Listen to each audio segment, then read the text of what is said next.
I did manage to hit end flight before hitting the fuel tower, so I didn't actually lose Jeb. Kind of a rotten, dirty cheat on my part, but hey.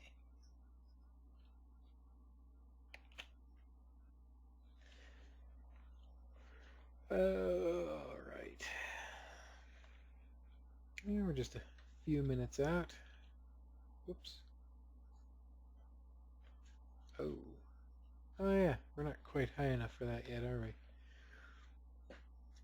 Well, we'll have to wait till we coast up another kilometer before we can kick it in time acceleration. And there we go. Go ahead and coast up to our maneuver node, circularize the orbit. Then we'll start planning. We'll release the probe and then start planning its ascent. And I guess we'll leave. Go ahead and leave Jeb in orbit, where he can admire the view, I suppose. He doesn't seem to mind.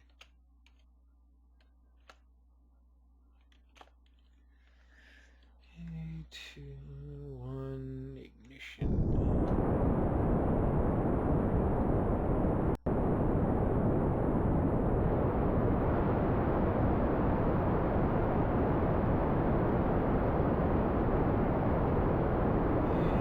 And cut. I think I overdid it just a smidgen. Yeah, good enough. Doesn't need to be perfect. That'll actually work out in our favor anyway. Putting the periaps pretty much in line for a moonshot. In fact, I'm willing to bet I could probably release the probe right now and just send it on its way. But that would require way more skill than I've got. So we're gonna release the probe and let it do a full orbit before we attempt the moonshot. All right, we'll get lined up for our release. There it is. Don't mind that piece of debris. Now we'll leave Jeb in orbit here, and we'll take control of our Kethane scanning probe. Though in this case it's going out on 2 missions. One is, of course, to deliver the Kethane probe. The other is we're going to see if we can find any more Easter eggs hanging around here and there. Oops. I probably shouldn't have said that, should I? Oh, well, spoiled the surprise. Oh. Yeah. You'll have to forgive me. Alright. Yep, there's our destination. Now you'll remember all this from last time. We'll use the maneuver node to set a moon intercept and a mid-course correction to try for, whoops. I think we'll go with that. Let's see, can we improve on that any? Oh yeah. Save a little bit of oops. I don't think we want to do that. That results in a collision. That's scanning from a little too close.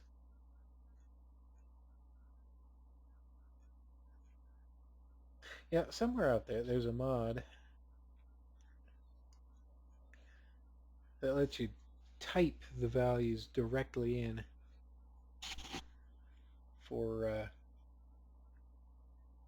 your maneuver nodes. That would be oh so handy. And no, let's not do that. We'll stick with the original plan of a mid-course correction. Seems far more reliable.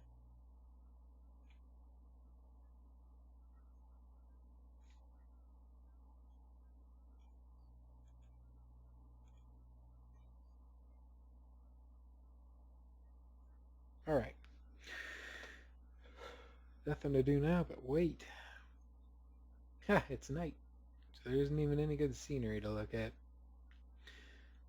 Guess we can wave bye-bye to the Aurora. See ya. Alright. Half hour. I am not going to sit here for half an hour. So we'll just get lined up and then time accelerate our way through to our launch window.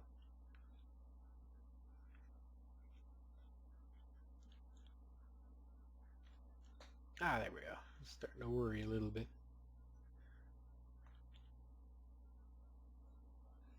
Nice thing about the redesigned Keythane probe is you don't really have to worry about deploying the solar panels since they're stationary units anyway. But you do have to worry about their orientation in relation to Kerbal, or the Kerbin's sun.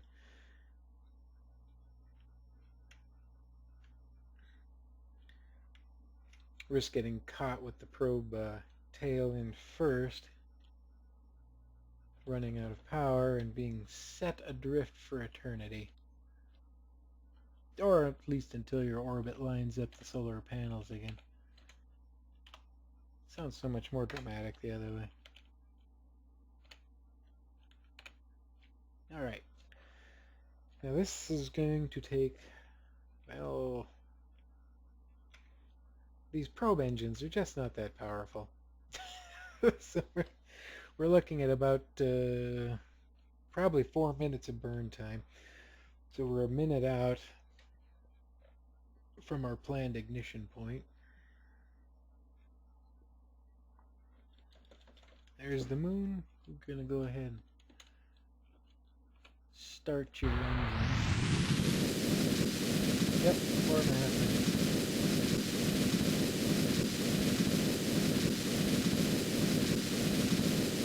Did not seem to have gotten the flight lined up perfectly. It looks like it has to roll off center slightly.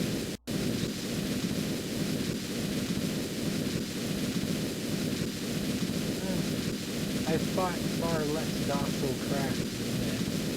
This will not be easy.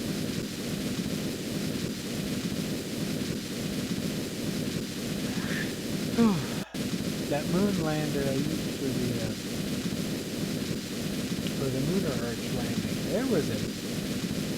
there's something, when you get fuel tanks at a right angle to the rest of the body, or something was causing a physics glitch, because they would sit with all the power off, no thrusting, no input, my hands would be off the keyboard, and it would incite a spin in the vehicle.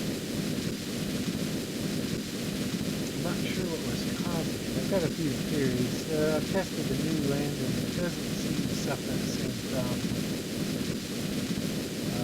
There was another ship I had that was that had a physics glitch, and it was bad enough that, it would, if you had the stability control set, the flexing of the different parts of the ship would actually cause it to change orbit, which is a clear violation of Newtonian physics and the laws of thermodynamics in particular.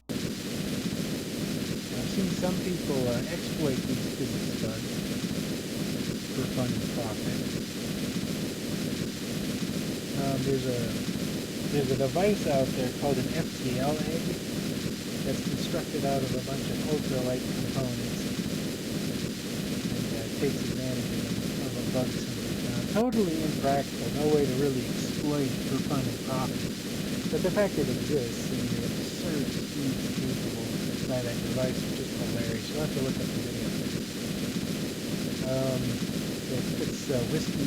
If you punch in Whiskey Tango Foxtrot egg into the YouTube search engine, it should come up with it. Maybe throwing, a word Kerbal in there, or Scott Manley is the guy's channel it's on. Another way you could probably find it. Yeah, if you really want to learn this stuff, go watch him. He's an astrophysicist. also a game enthusiast, and most of what I know I learned from watching his videos. The man is really, really knowledgeable, and he's really kind of a hoot to watch too, especially when things go wrong. It's sad that I find it entertaining when other people fail, but I guess that's kind of human nature. Alright, 30 seconds left. Lord, I'll lull myself to sleep on the sound of that engine. I really, really hope they change the sound effect of the probe engines in the next release. Maybe at least a Queen or a Leaf or something, I don't know. 3, 2, 1, and shut her down.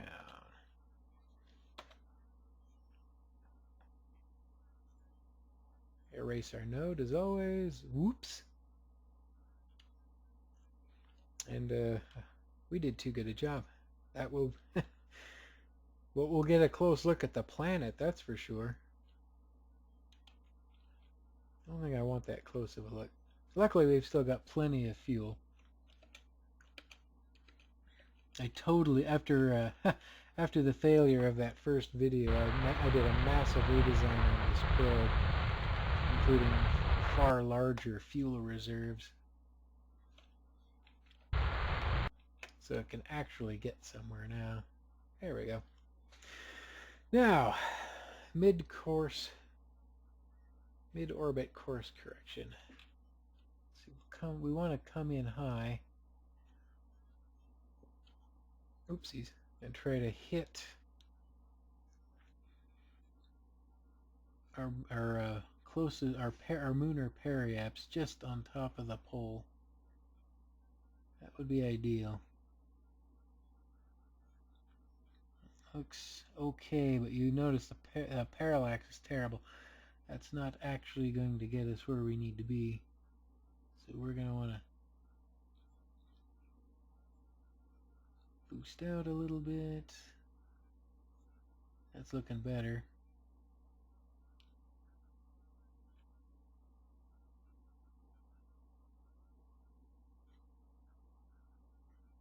I think that's going to do it right there. And just test that out. And perfect. Oh, that is a near perfect polar orbit. Look at that. Isn't that beautiful?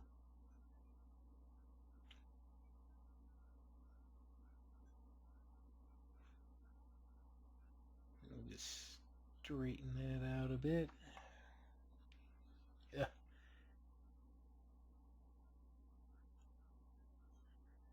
It's such a shame that the camera has such disdain for my desire to look at things. There we go.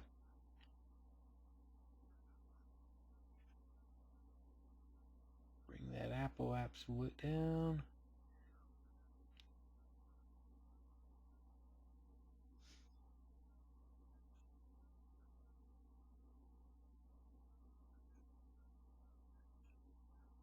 I think that'll do. It'll take a second burn to correct to finish circularizing that orbit. We could probably do it in one burn, but that's going to take more effort than I feel like putting into it.